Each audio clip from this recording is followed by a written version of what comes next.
बोलिए सावले सरकार की जय हो, बोलिए गिरो भगवान की जय हो। भैया जयकारा बहुत जोर बोले, इतनी जोर बोले कि बहुत दूर सुनाई पड़ रहा होगा ना।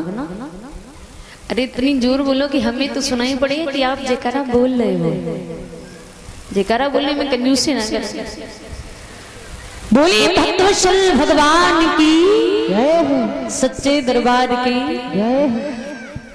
हाँ, छोटे बच्चे ना हो तो ना पता चले कि जयकारा बोल रहा है ना।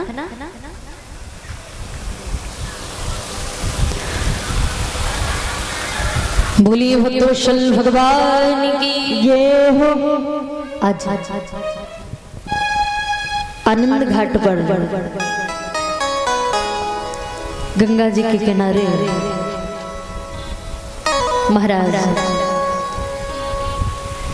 श्री सुखदेव जी राजा परीक्षित लाल को भगवान की बड़ी ही सुंदर पावन कथा सुनाते हैं। कहते महाराज सुखदेव जी महाराज कहते हैं कि हे राजन परीक्षित, सबसे पहले कहते अयोध्या के एक राजा हुए महाराज रघु के पुत्र हुए अज, और महाराज राजा अज ने एक बार अपने यहाँ बहुत बड़ा यज्ञ करवाया। राजा अज ने, हम सभी कहते हैं अयोध्या और अवध कहते हैं ना, अयोध्या और अवध कहते हैं। अयोध्या क्यों कहते हैं? अयोध्या वो है, कहते अयोध्या कभी योद्धाओं से खाली नहीं रही। कोई ना कोई योद्धा हमेशा बना रहा अयोध्या में। अयोध्या कभी योद्धाओं से खाली नहीं रही। और अवध कहते हैं, अवध में कभी किसी का वध नहीं हुआ, कभी नहीं हुआ। आपने सुना होगा कि उस राज्य में उन राजा का वध हो गया, उस राज्य में उन राजा का वध हो गया, लेकिन अवध में कभी किसी का वध नहीं हुआ, तो नाम पड़ा अवध। कहते हैं कि राजा जो अज थे तो उन्होंने अपने यहाँ एक बहुत बड़ा यज्ञ करवाया अयोध्या में। और जब अयोध्या में यज्ञ करवाया है ना, तो राजा अपने गुरु वशिष्ठ को बुलाते हैं। गुरु वशिष्ठ जी आए और गुरु वशिष्ठ जी आकर के राजा का यज्ञ करवाते हैं। बड़े बड़े ऋषि महात्मा आए, यज्ञ हुआ है। यज्ञ होने के बाद सभी संत महात्मा तो चले गए और महाराज संत वो है, कहते हैं जो माया मोह से अलग रहते हैं, उनको संसार से मतलब नहीं होता है। जिनके अंदर वैराग उत्पन्न हो जाता वो संत होते हैं। वे माने अलग और राग माने माया जाल से, माया मोह से। जिनके अंदर वैराग उत्पन्न हो जाता है वो होते हैं संत। महात्मा वो होते हैं जिनकी महान आत्मा होती है। तो कहते हैं सभी तो चले जाते, गुरु वशिष्ठ बचे हैं। राजा अज ने जवाब दिया है कि गुरुदेव आपने हमारा यज्ञ किया है, आपने हमारा यज्ञ किया है। अगर कोई काम कहीं करते हैं तो उसका पैसा लेते हैं, उसी प्रकार से जवाब दिया कि गुरुदेव आपने हमारा यज्ञ किया, इसलिए तो दक्षिणा तो बनती है। आपके मन में जो आए वो आप हमसे मांग लो। तो जैसे कहा तो गुरु वशिष्ठ कहते हैं कि हे राजा अज, जो मैं तुमसे मांगूंगा शायद तुम्हें पता नहीं है कि मैं क्या मांगूंगा। बोले महाराज आपके मन में जो इच्छा हो सब मांग लो, मैं देने के लिए तैयार हूं। बोले मैं जो मांगूंगा वो शायद आप हमें दे नहीं पाओगे। बोले क्या चाहिए?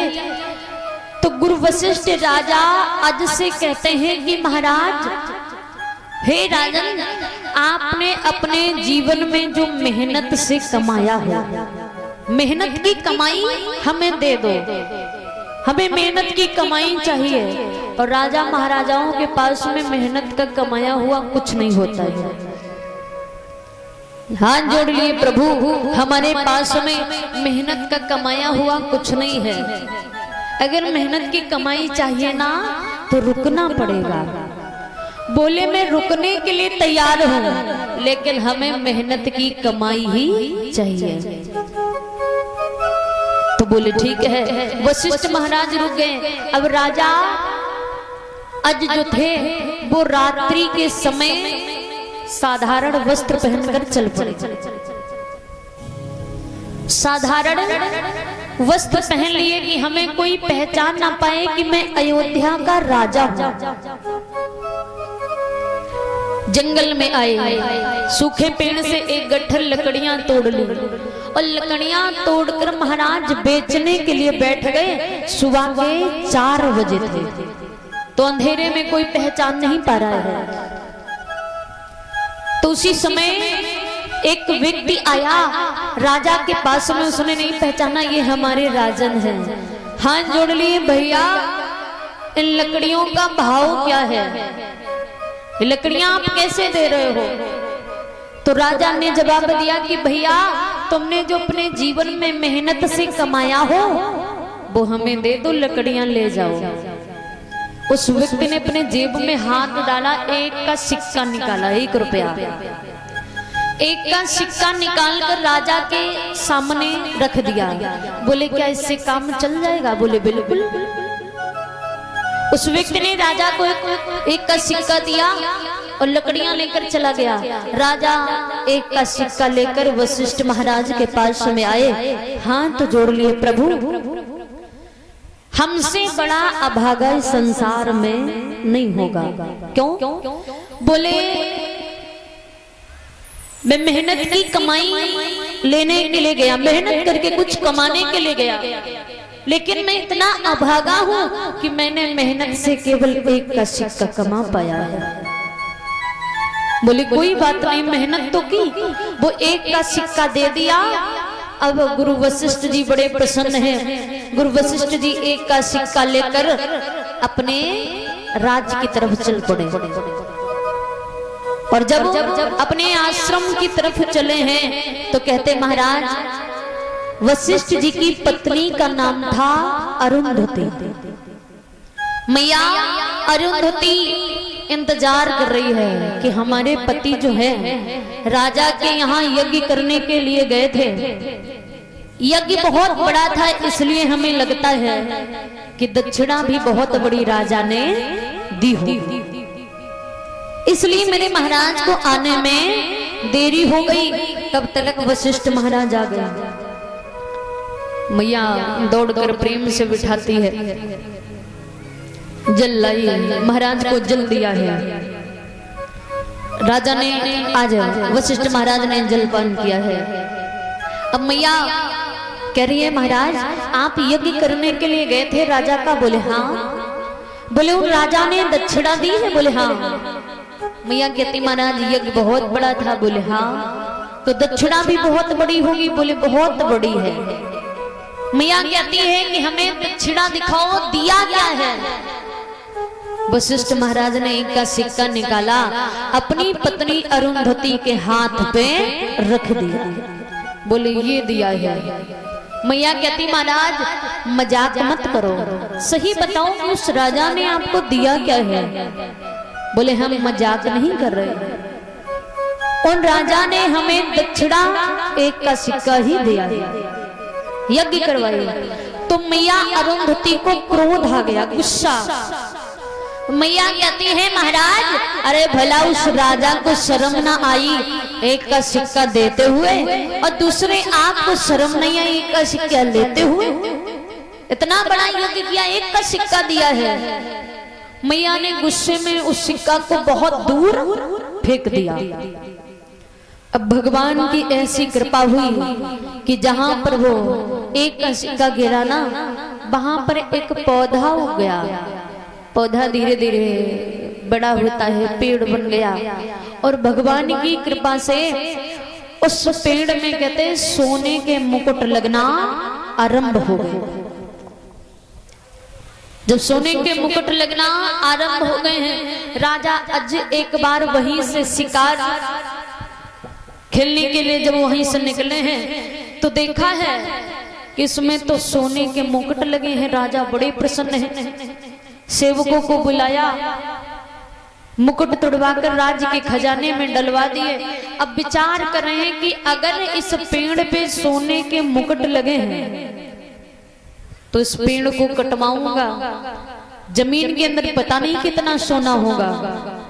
राजा ने खुदवाना आरंभ करवा दिया। जब खुदवाना आरंभ किया है तो कहते हैं महाराज एक बड़ा ही सोने का सुंदर रथ निकला है। अब राजा के मन में लालच आ गया और खुदवाया, 2 रथ निकले, यहाँ तक 9 रथ सोने के निकले। राजा बहुत खुश हैं। राजा आज विचार कर रहे हैं कि आज तक किसी राजा के पास में सोने के रथ नहीं हुए, लेकिन हमारे पास में तो एक नहीं 9 रथ है। और खुदवाया 10वां रथ जब निकला है, 10वें रथ पर एक बड़ा छोटा सा बालक जोर जोर से रो रहा है। राजा ने दौड़कर उस बालक को उठा लिया और अपने महलों में लेकर के आए। राजा ने उस बालक का नामकरण संस्कार करवाया है, जिस बालक का नाम पड़ा है दशरथ। 10वें रथ पे मिलने के कारण नाम पड़ा दशरथ। इस प्रकार से महाराज राजा दशरथ का जन्म हुआ। कहते हैं महाराज अज के जो राजा आज अयोध्या के राजा है ना, उनके कई पीढ़ी पहले एक अयोध्या के राजा हुए थे अनरण्य नाम के, जिनको रावण ने मारा था। तो जब रावण ने उनको मारा था ना, तो अनरण्य राजा ने कहा था मरते समय कि रावण तूने मुझे मारा है, और याद रखना हमारी बात को, हमारे ही कुल में एक ऐसा बेटा होगा जिसके हाथों तू मारा जाएगा। महाराज ने कहा था। आज राजा दशरथ धीरे धीरे महाराज बड़े होते हैं, और जब राजा दशरथ जी धीरे धीरे बड़े हुए हैं तो कहते हैं महाराज जब राजा दशरथ जी बड़े हैं और राजा आज बड़े ही प्रसन्न हैं कि हमारा बेटा ये दशरथ अब तो विवाह के योग्य हो गए हैं, तो महाराज ने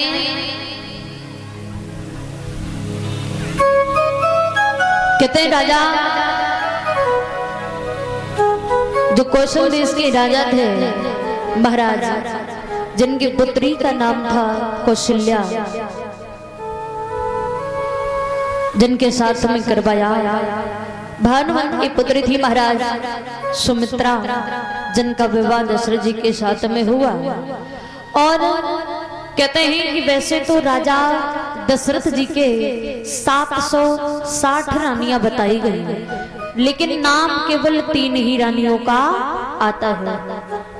एक बार राजा दशरथ जी जब शिकार खेलने के लिए जंगल में जाते हैं तो महाराज ने एक हिरण का पीछा करते हुए बड़ी दूर निकल गए। जब उस हिरण के बाण मारा है तो महाराज ने उसके पास में जाकर के देखा कि उस हिरण के एक नहीं बल्कि 2 बाण लगे हुए हैं। एक बड़ा सुंदर राजकुमार आया और और शिकार को लेकर के जाने लगा। राजा ने विचार किया, दशरथ जी विचार कर रहे हैं, इतनी किसकी हिम्मत हो गई जो मेरा शिकार लेकर चला जाए। उस राजकुमार का पीछा करते हुए बहुत दूर निकल गए। राजा कैकेयी के महलों में पहुंचे हैं तो राजा कैकेयी से जवाब दिया है, महाराज आपका जो बेटा है वो हमारा शिकार लेकर के चला आया है, आप अपने बेटा से कह दो वो हमारा शिकार वापस कर दे। जवाब दिया है। राजा कैकेयी कहते हैं कि हे दशरथ, वो हमारा बेटा नहीं है, वो हमारी बेटी कैकेयी है। जैसे महाराज धनुर्विद्या आते हैं, धनुष चलाना आता है, युद्ध करना आता है, सब कुछ आता है, बड़ी ही बलशाली है। तो जवाब दिया है, राजा कैकेयी के ऊपर मोहित हो गए और राजा दशरथ जी जवाब देते हैं महाराज ऐसे कि महाराज ऐसा करो कि आप अपनी बेटी का विवाह हमारे साथ में कर दो। बोले मैं विवाह तो कर दूं, लेकिन आपके 2 विवाह पहले हो चुके हैं और यहाँ का ये नियम है कि जो बड़ी रानी होती है जिस और उसका जो बड़ा बेटा होता है वही राज्य का अधिकारी कहलाता है। और पहले के समय भी कहते हैं भैया, पहले के समय जो सबसे बड़ा बेटा होता था ना, उसी के नाम सारे खेत घर द्वार होते थे। बोले अगर आप हमें वचन दो कि हमारी बेटी का जो बेटा होगा उसे आप अयोध्या का राजा बनाओगे तो मैं अपनी बेटी का विवाह तुम्हारे साथ में कर दूंगा। अब राजा दशरथ जी कैकेयी के ऊपर इतने मोहित थे कि उन्हें कुछ नहीं पता है। आज उसी समय साथ में सुमंत मंत्री भी हैं और तब तलक मैया कैकेयी आ जाती है। और जैसे ही कैकेयी आई है, राजा दशरथ ने कैकेयी के पिता को वचन दिया कि महाराज कैकेयी का जो बेटा होगा मैं उसे अयोध्या का राजा बनाऊंगा, लेकिन आप हमारे साथ में कैकेयी का विवाह कर दीजिएगा। और कैकेयी से राजा दशरथ जी एक बात कहते हैं, क्या कि जब से देखा तुम्हें हुर जाने क्या हो गया, हो जब से देखा तुम्हें जाने क्या हो गया, वो प्यारी रानी में तेरा हो गया।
अपने दिल की बात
दिया है।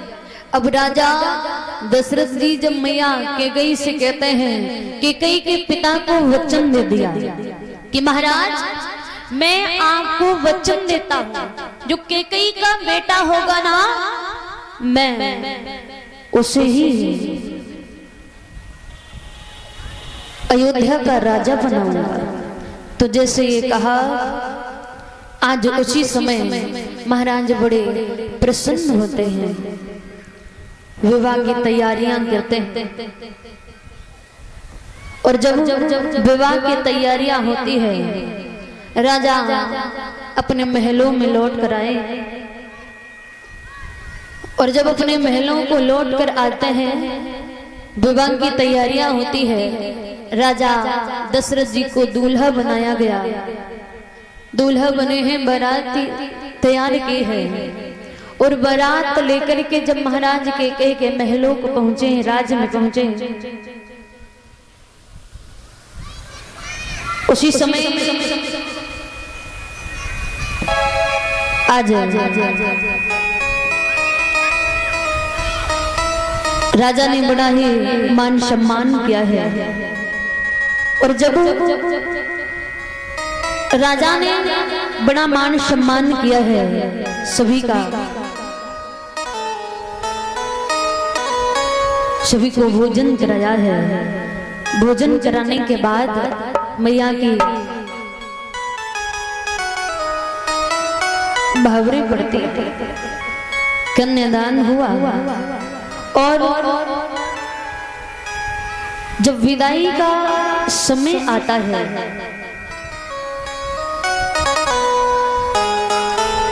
और जैसे ही विदाई का समय आया ना, तो मैया आज कैकेयी बिलख बिलख कर अपने पिता के गले में बहिया डाल कर रोने लगी है, और जवाब दिया है कि हे पिताजी, अब हम तुम्हारे बिना वहां कैसे रह पाएंगे। राजा अपनी बेटी को समझाते हैं कि बेटी, जिस प्रकार से इस कुल की मर्यादा को रखा है ना, उसी प्रकार से तुम उस कुल की मर्यादा को रखना। सब माताएं, सब पिता अपनी बेटियों को यही शिक्षा देते हैं, यही समझाते हैं कि हे बेटी, जिस प्रकार से इस कुल की लाज को रखा है, मर्यादा को रखा है, उसी प्रकार तुम उस कुल की लाज और मर्यादा को रखना। मैं तुम्हारे माता पिता यहाँ छूट रहे हैं, लेकिन वहां तुम्हें सास ससुर के रूप में दूसरे माता पिता मिल जाएंगे, उनकी सेवा करना। तुम वहां जाना, ऐसा व्यवहार करना कि कभी तुम्हारी कोई शिकायत ना आए। और कहते जब बेटी का रिश्ता पक्का हो जाता है ना, तो कहते महाराज वो अपने परिवार को देखती है, माता पिता को, भाई बहन को, पूरे परिवार को देखती है, और उसे ऐसा लगता है कि एक दिन ये सब हमसे बिछड़ जाएंगे, ये सब मेरा छूटने वाला है।